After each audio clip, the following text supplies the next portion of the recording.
Hey friends, welcome back to the channel. In this video we will be talking about the three most important things to follow for your FPGE exam. So let's dive deep into it. Three most important things to follow while studying for FPGE exam. Number one is timetable. And I do not want to be sounding some kind of old school brat, but timetable is so important, and I cannot emphasize this enough. I mean, timetable is something that helps you accountable. It gives you the accountability, and then if you stick to it, it leads to a time management system, and it makes it automatically makes time for you if you're somebody who just sticks to the timetable. I'm not talking about the timetable that I'm going to be providing you with. You are more than welcome to make your own timetable once you know what topics to follow, what books to use, as we discussed in the last slide.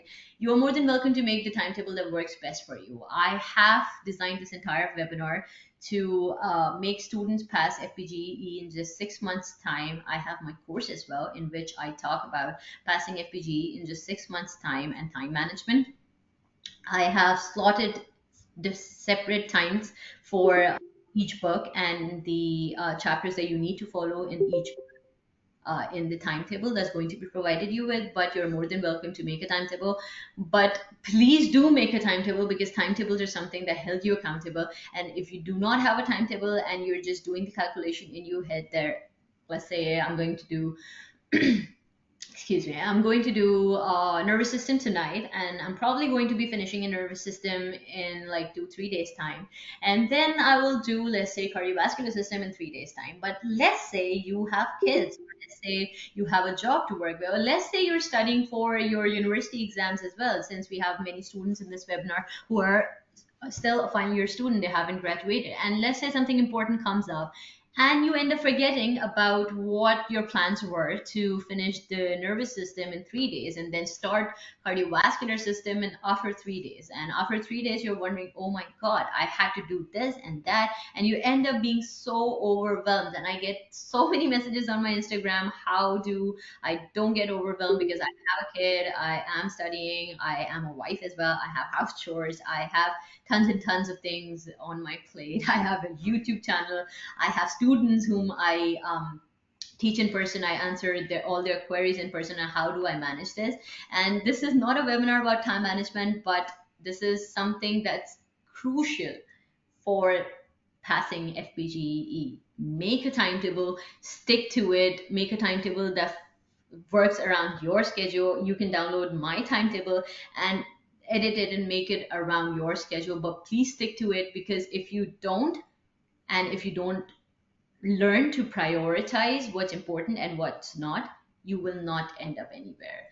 Life is hard, things come up, and they usually do not have a heads up button. So we need to be making certain amounts of time, and we need to be blocking certain amounts of time in our day for us to succeed in our career, if that makes sense. I'm trying to not bore you guys over here, and I'm sorry if I did, but I just needed to make this point. A timetable is extremely important. Second, active recall and spaced repetition. Now, I have so many people who do not know what this is. Active recall is something that you recall from time to time. It's like testing yourself. Now, we cannot be testing ourselves on separate topics every single day. So what I like to do is making flashcards of every single topic. So let's say I finished reading the nervous system today, the entire nervous system. I finished reading the pharmacology part of it. I finished reading the medicinal chemistry part of it, everything that I need to know for the nervous system. Now, I would make myself a couple of flashcards. There are several ways to do it. If you're somebody who likes to write on paper and pen, you're more than welcome to do it. If you're somebody who likes to do it digitally, like I do, you can use apps like Anki, and there are a ton of other apps as well. I have videos on that as well. Other YouTubers have videos on that as well. Feel free to follow them. But if you make flashcards and you try reviewing them every single night before bed, make a habit of reviewing like 10, 15 flashcards before bed, you will, in your head, be actually strengthening the cores in your nervous system and be actually making that information stick in your head. This is something that I learned in this book called Make It Stick, which is the science of learning. I'm not recommending that book to you guys, but this is something that's loaded with tons and tons of evidence, and this is basic neuroscience. We need to be recalling and repeating and retesting ourselves in order for the information to retain in our head. There is absolutely no point of reading the entire topics again and again and wasting hours and hours doing the same thing every single day, because you will, at the end of the day, end up getting frustrated that you do not know the amount of information that you actually need to know in order to pass this exam or in order to pass any other exam. We are all medical students, and I know how hard it is to retain all those drugs, to retain all those generic names, to retain all those mechanism of actions, and you end up mixing them all. And this is the reason I encourage my students to active recall and spaced repetition. Another way of doing active recall, what I did while studying for FPGE, was I will finish reading an entire chapter.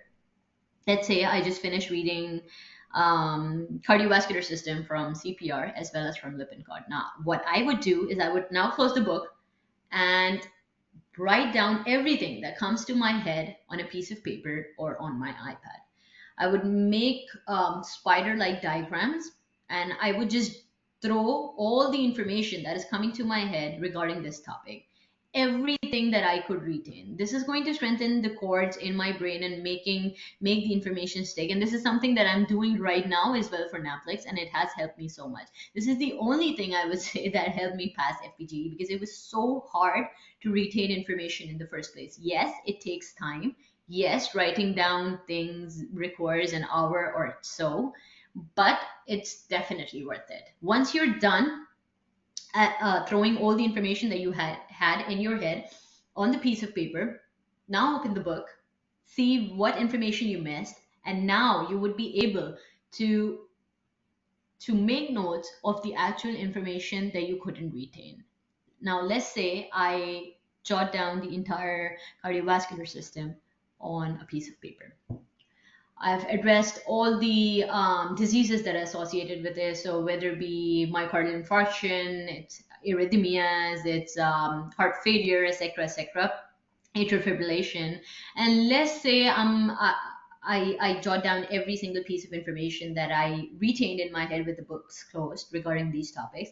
And when I opened the book, I now found out that I missed so many drugs that was so important for all these topics. Now I would write those drugs down on the same piece of paper with another color or marker or pen maybe, and then I would be able to know, okay, these were the drugs that I couldn't retain in my head, and now I need to remember this for the next part or for my exam. And the other information that I was already able to jot down with the books closed, I know that this information is in my head. It's not going to go anywhere, and I can easily look for the information that wasn't in my head and focus on the points that needs to be focused for a particular exam. This is not only for FPGE. This is for every exam in your life. Secondly, spaced repetition. Now, I had a friend of mine who passed FPGE recently, and I was coaching her in person. And what she used to do is she used to write herself a couple of questions. So let's say she finished reading, um, let's say she finished reading kidneys. Now she would write every single question that comes to her head for kidneys. So what is GFR? What is how does the kidney look like? Where do loop diuretics work? Where do thiazide diuretics work? Things like that. And then she would write herself answers. And every night before bed, she would just review a topic. Each topic had like 15, 20 questions. And she would ask herself the same question she wrote down for herself and try to answer it in her head. And if she wasn't able to answer it in her head, she would just look at the answers. And that's about it. And this process of spaced repetition made her pass the FPGE exam in the first place. That's what she told me. She was taking my course as well, but I was coaching her in person because she was a friend who was very dear of me, and I had to make time for her. So this is something that she shared with me, and I would love to share with you all. Maybe you are going to benefit from it as well. So yeah, make flashcards, write topics down with the books closed, and try writing yourself questions and testing yourself every single night. Thirdly, focusing on pharmacology. I cannot emphasize this enough. This makes the most part of this exam, 35%. I have so many people who ask me if studying pharmacology from Lippincott is important, and the reply to that is absolutely 100% yes. Please make those mechanism of actions, make the basic side effect profile. I'm not talking about every teeny tiny side effect you need to memorize for every single drug. That's not humanically possible. You cannot do that. But make sure you know the basic side effect of a class profile. So let's say we have macrolides. You should be able to know that macrolides are photosensitive drugs. Macrolides have seizure risk to it and stuff like that. So, and then you need to know the mechanism of actions as well. So let's say we have, what drug do I choose? Mm, let's say we have azole antifungals. Okay, so itraconazole, ketoconazole, all that stuff. Now you should be able to know what mechanism of action, if a question comes at you and asks you what mechanism of action does itraconazole have. Now you need to be having a basic understanding of what class does itraconazole belong to. That's going to be azole antifungals. And if you know the mechanism of action for azole antifungals, you would be able to easily answer these questions. So the point I'm trying to make over here is do not go with the teeny tiny details. Do not be worrying about a single side effect that a drug might have, because that's something they usually don't test you on FPGEE, and focus on the bigger picture, focus on the mechanism of action, focus on the side effect profile. I have broken it down in my entire course of what to focus on and what not to focus on. But for the purposes of this webinar, make sure you look at the bigger picture and do not worry about the teeny tiny details. But make sure you make your pharmacology very, very strong. Whether you do it from Lippincott, whether you do it from Katzing, make sure you have a good grasp to it.